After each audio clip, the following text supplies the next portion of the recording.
السلام علیکم ورحمۃ اللہ وبرکاتہ۔ نیا چاند دیکھنے کی دعا۔ طلحہ ابن عبید سے روایت ہے کہ حضور صلی اللہ علیہ وسلم نے فرمایا کہ جب بھی نیا چاند دیکھے وہ یہ دعا کہے، اللہم اہللہ، اور ایک اور روایت میں آتا ہے اہلہ۔ دونوں روایات ٹھیک ہیں، دونوں دعائیں درست ہیں۔ اللہم اہللہ علینا بالیمن والایمان والسلامۃ والاسلام ربی و ربک اللہ۔ الہی ہم پر اس چاند کو امن اور ایمان، سلامتی اور اسلام کے ساتھ طلوع فرما۔ اے چاند، میرا اور تیرا رب اللہ ہے۔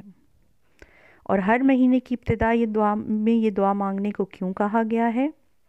جیسے ہم دن کے طلوع ہونے پر دعا مانگتے ہیں، صبح شام کی دعائیں پڑھتے ہیں، دن کے غروب ہونے پہ شام کی دعائیں پڑھتے ہیں، رات کو سوتے ہوئے حفاظت کی دعائیں پڑھتے ہیں، اسی طرح نیا مہینہ طلوع ہونے پر بھی نیا چاند دیکھنے کی بھی دعا مانگی جاتی ہے تاکہ پورا مہینہ امن اور عافیت سے گزرے۔